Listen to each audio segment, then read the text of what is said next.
Hi, I'm Dustin, and I want to show you how we make server systems more power failure resilient. This is a joint work between die Friedrich-Alexander-Universität Erlangen-Nürnberg, the Brandenburgische Technische Universität Cottbus-Senftenberg, and the Ruhr-Universität Bochum. We are working under the assumption that the prevalence of power failures is going to increase in the near future. This assumption is based on the fact that we are currently using more and more energy for compute-intensive applications such as AI workloads.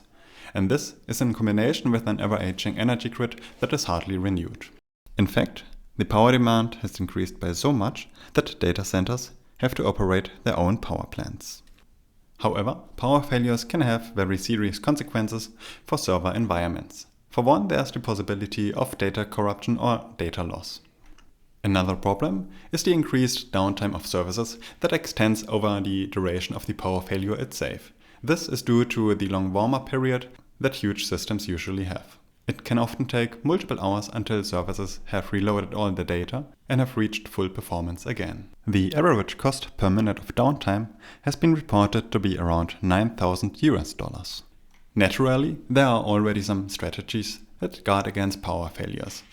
For one, there are hardware-based mechanisms, such as the uninterruptible power supply or backup generators. However, both of them are pretty maintenance-intensive and come with high monetary costs associated. And in addition to the high maintenance effort, they are still susceptible to failures. Ironically, about a quarter of all outages are caused by malfunctioning UPSs themselves. There are also software-based persistence mechanisms that can reliably help to prevent data loss. However, they come with the problem that the software has to be adapted to use the scheme. This leads to a high implementation effort. And in addition, these software-based persistence mechanisms often come with runtime cost associated. So what we are trying to achieve instead is to make a whole system persistent. This means all of the system state should be non-volatile and thus survive any power failures. The classical approach to whole system persistence stores most of the system state in non-volatile memory. All of the remaining volatile state, such as the CPU registers and cache content, is then saved to non-volatile memory in case of a power failure.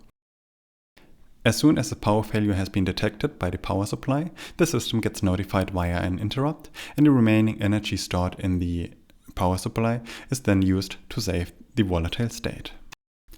As soon as the power is available again, the system loads its previously saved state. By reloading all CPU registers, the system can continue at the exact same point where it was interrupted previously. One of the problems of the original whole system persistence approaches is that it relied on expensive memory.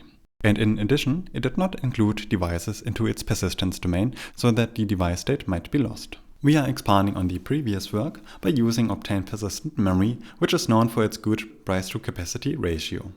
Furthermore, we adapt the device drivers so that the device's state becomes persistent as well.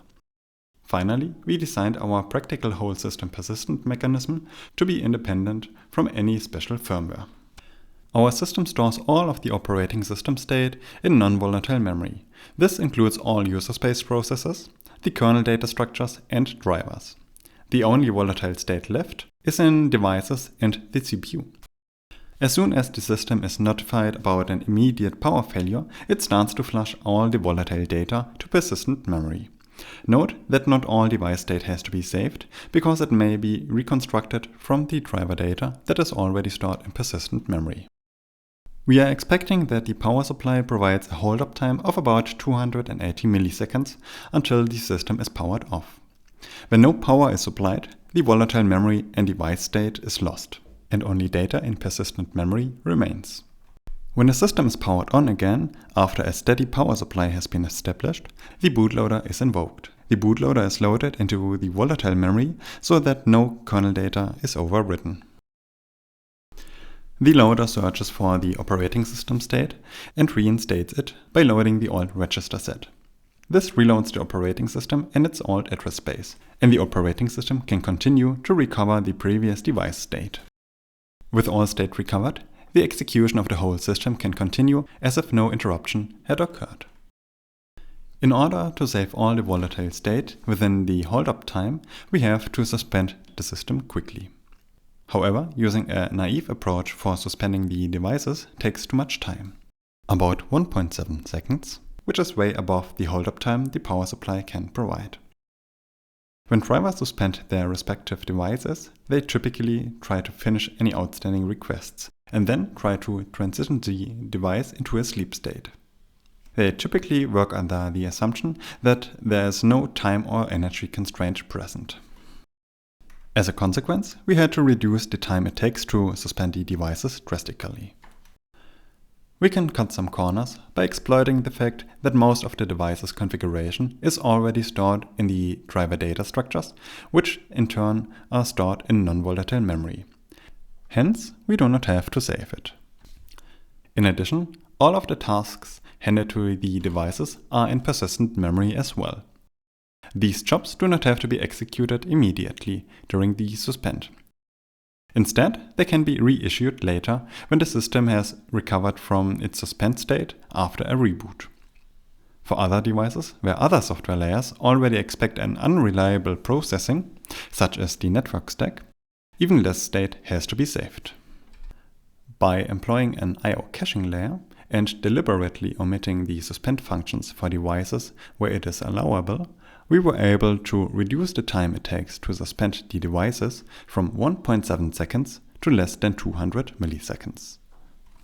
Our implementation for practical whole system persistence is currently built with obtained persistent memory, even though other memory technologies would work as well. Obtained persistent memory comes with the downside that it is slower than DRAM, which in turn makes program execution slower. Therefore, we want to check the performance of our system with real-world workloads. We compare our system with persistent memory as its main memory against a system with faster DRAM. Since we want to compare against a system with comparable guarantees with regard to data integrity, the DRAM system employs software-based persistence methods. We settled with Redis for our evaluations. The Redis key value store offers different modes of execution, which have different guarantees in terms of data integrity. This allows us to compare practical whole system persistence against different software-based persistence mechanisms, while using the same benchmark. The two persistence methods that come close to whole system persistence are append-only file logging and the same logging followed by an fsync. All other persistence modes have the risk of losing the last recently entries written to the key value store in the case of a power failure. Even worse, the snapshot variant may even corrupt the database when the execution of the system is interrupted during the snapshot creation.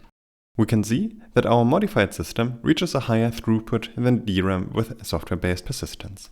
The only exception is the read-only test case, which does not require any append-only logging. The less secure snapshot variants are faster, but may introduce data loss or data corruption.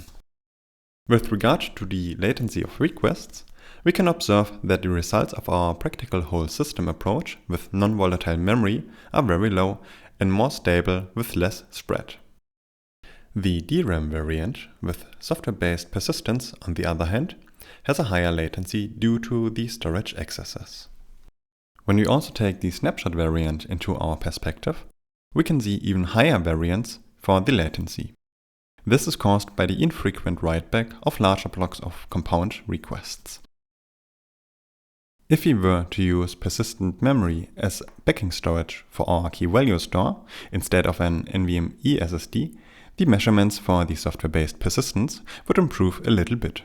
However, the risk of data corruption and data loss would still be present. We've prepared a short demonstration that shows a system responding to a simulated power failure. The system serves request of the Redis benchmark and is suddenly interrupted. When the system restarts, it will continue the execution of Redis and answer all new requests. Even an active SSH session can continue seamlessly. The upper left window shows the serial console output of the server. The upper right window, the graphical display via the management interface. The lower right window is a SSH session into the server, and the lower left is a client sending requests to the server. The system saves its volatile state as soon as the simulated power failure is recognized. At this point, it stops serving any requests as can be seen in the second column of the client output. For convenience, the system reboot is sped up in this video.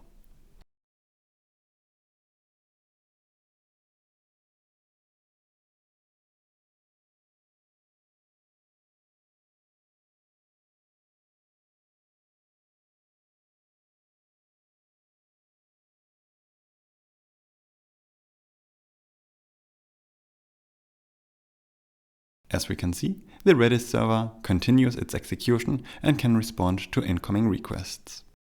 Furthermore, the active SSH session is still alive and can be used without any problems. To sum up, we have made whole system persistence more practical by including the devices in our persistence domain and utilizing a more up-to-date memory technology.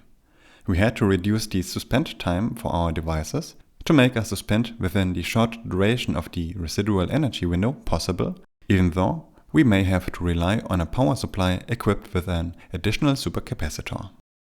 And finally, we have shown that whole system persistence with slower main memory performs better than software-based persistence when data availability and integrity is paramount. We want to further improve our system by using as much of the available volatile DRAM as possible to speed up the computation. This can be done safely for any read-only data that is backed up by a file storage. And if we step away from the idea to continue the execution of a system that has been interrupted by a power failure and only care about data persistence and integrity, we can make the suspend duration even shorter. I want to finish by saying that our extensions to the FreeBSD operating system are freely available as open source contribution. The patch set is referenced in the paper. And thank you very much for your attention.